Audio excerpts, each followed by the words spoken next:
Welcome back to Round Recap, where we recap the latest round of rugby league, and we talk about how it's round 12, and we didn't get a single pick right in this week's episode. Last week's Wednesday episode of Punters Playbook, all right, specifically Tippers Playbook. Regardless, it's rugby league and it's simple. It's the NRL, all right. We got a lot to go through. State of Origin is T minus 3 days out or whatever, so there's a bit to cover here, guys. I didn't get a single pick right, all right.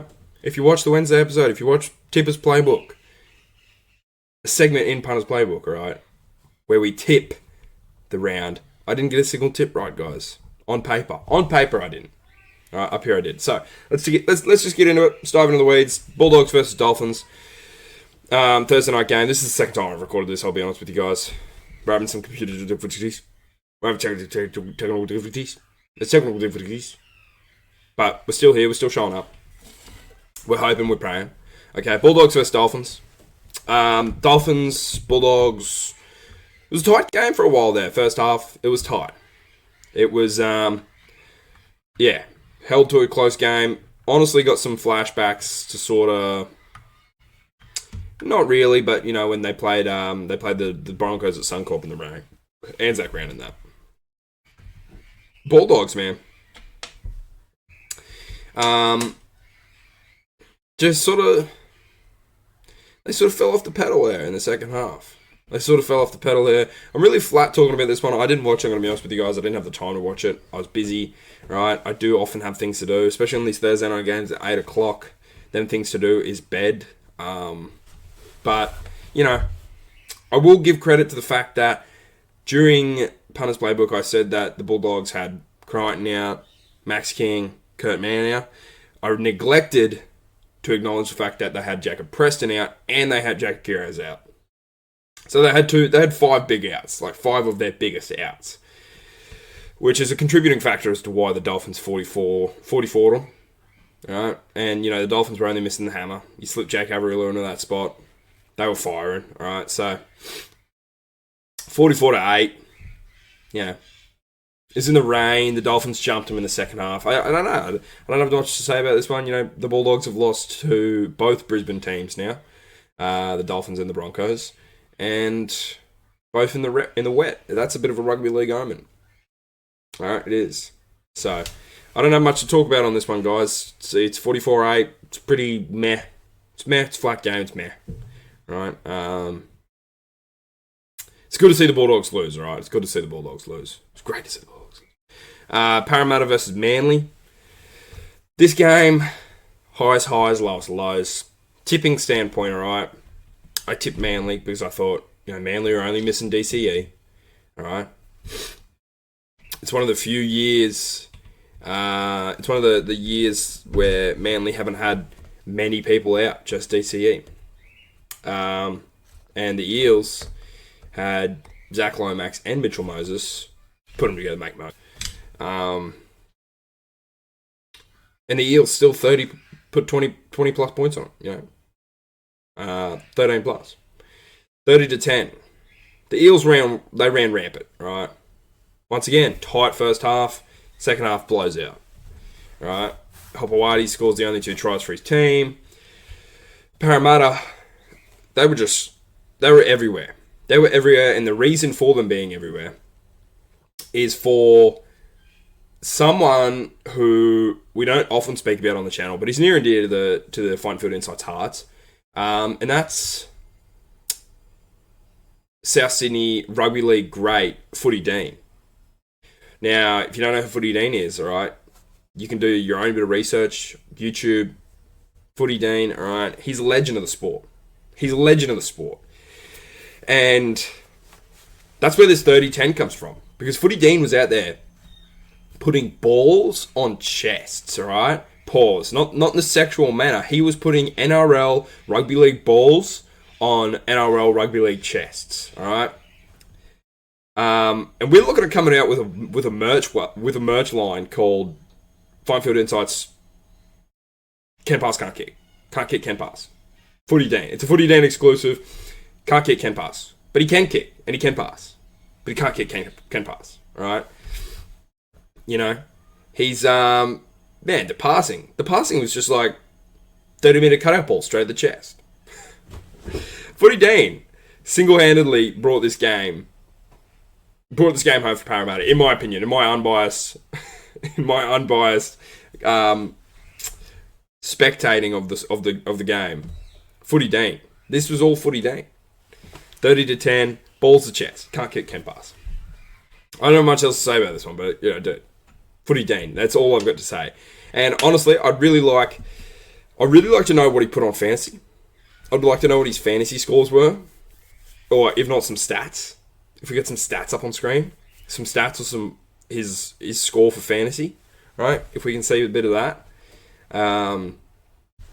here, you know. Rolling into the Saturday night game, Penrith versus Newcastle Knights. All right, so this one I technically did pick. If you watch Picker's playbook, I said that the Knights would probably beat Penrith because Penrith just had too much out. All right, they had too many people out. 5 of their key players, similar to the Bulldogs here. You're missing 5 of just your biggest, your firepower, the who's. You're missing them guys, the Martos, the Yowies, the Clearys, the To'os, the Dylan Edwards. You know, you're missing too much. And the Newcastle Knights are missing Callum Ponga. And I said in the Tippers playbook, I said, look, I feel like Fletcher Sharp. He's a good sort. And I think he's one of them guys, you can just slide him in anywhere. And he's going to play that role. And that's what he did at fullback, scoring a try. Other than Fletcher Sharp scoring a try and Tippers playbook getting up, this was a very flat game. It was a very flat game. Dylan Lucas scores a triple, almost scored a quad. A debutant for the Penrith Panthers was the only person to score.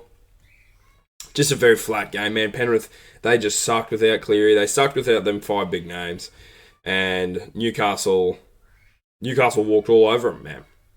Fletcher Sharp walked all over them. So, exciting game. Exciting game at points. The first half was definitely like the saving grace. The second half was just flat. You know, it was just, yeah, it was sort of what I predicted in Tippers playbook. Like without them 5 big guys, them five names for Penrith, this was going to be a very meh game, very flat. And it's exactly what it was, guys. It was very flat. It was very boring. But yeah. On paper, I put down Penrith winning in my tipping comp. All right, I didn't change it, and Newcastle ended up winning. So it was a bit of a win-lose there. Roosters versus Sharks, and I did somewhat say this one as well. I said Roosters jump teams. Roosters jump people. Okay, they show up for the big games, and they don't show up for the shitty ones. And this was a big game for them because the Sharks have just been, the Sharks just beat Melbourne. Right? That's sort of like playing your grand final. That's sort of that you've just had the biggest win of the year for your team. You've just beat Melbourne. All right? You're not going to go back and perform that way again against the Roosters. It's so, trying to pump yourself up to go back out there and try and outdo what you did against the Storm, now against the Roosters, who had something to prove, may I add. Out of all the teams who have outs, out of all the teams who are missing players, the Roosters are probably best off. They're missing Connor Watson, who, don't get me wrong, my boy Watto he's a playmaker, all right? Miss the utility in that. But then everyone else, it's like Lindsay Collins coming off the bench, Spencer Lanu's coming off the bench, Robert Toyer's like, yeah, he's a pretty big factor there in the centres, but it didn't affect them all that much because, look, they just slide out Toya, put Mark Nawanga-Nitawase, Dominic Young back to a wing. 2024 Roosters all over again, right? So, come on. This was a game, and I said it, I was like, the Roosters are probably going to jump them in the first half, but the Sharks would overcome and have a tough 4 win. Wasn't even that, man. The Sharks were poo. A lot of errors coming out of the Sharks. The Roosters just played great footy. Hugo Savala was on one. It was a good game. It was a great game to watch. So, yeah, look.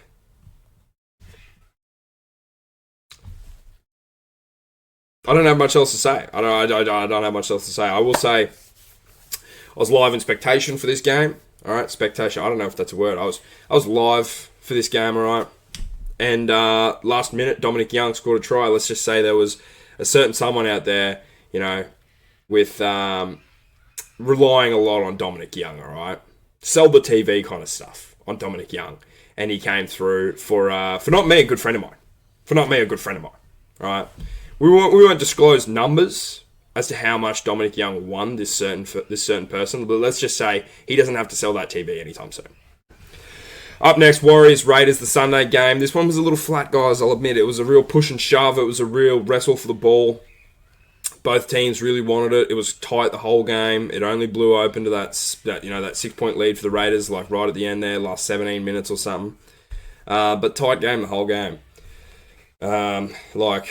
Roger Tuivasa-Sheck was the only person to score for the Warriors, and Tom Starling, and Jamal Fogarty, of all people, were the two to score for the Raiders. Other than that, it was penalty kicks and conversions and, all the sorts. So, tight game. This is sort of what I expected. I didn't expect it to be this tight. This is another Tippers Playbook win. Right, so in my tipping comp, I once again tipped the Warriors. But I would just like to go ahead and point out and say, Tippers Playbook, we picked the Knights and we picked the Raiders. I didn't see it ending like this, but 16-10, it's a testament to how defensively sound both teams are this season. And, I sort of picked it to a T. I thought the Raiders may score a few more tries, but good game nonetheless, very tight. It was a little flat there towards the end, but no, guys. This is a good game of rugby league. The Sunday games have stood out all year as being good, tight, grudge matches and a great watch. So, yeah. But that's every game. So only 5 of them. Bulldogs. Broncos, Cowboys, Dragons, Rabbitohs, Storm, Titans, Tigers all had the bye. Game of the round. It's probably going to have to go to the Warriors and the Canberra Raiders. Nice, quick, easy one. Congratulations, New Zealand Warriors, Canberra Raiders. You guys are the Fighting Field Insights. Game of the round. And then player of the round. Pretty easy, guys. Pretty easy. He's the second Parramatta halfback to win it this year. Stand up, South Sydney great, Footy Dean. Pat yourself on the back, brother. Pat yourself on the back. You are Fighting Field Insights player of the round, round 12. Congratulations. That's a huge win for Footy Dean,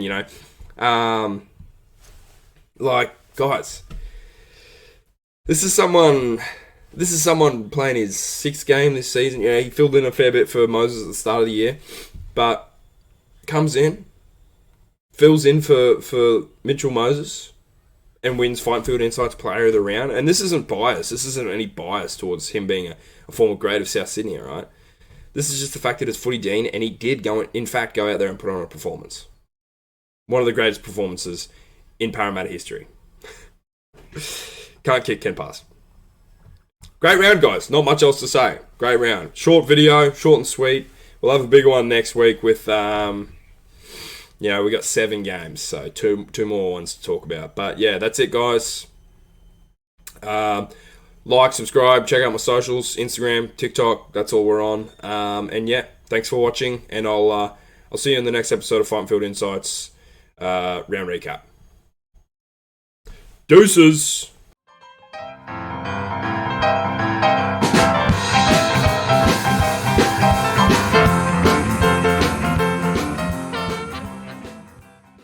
Hey, can you give me a quick shout out? Can you look at the camera and say, Jai Gray, please come on the show. Jai Gray, please come on the show, mate. You're a great ambassador for the game. Please come on. Cheers, guys.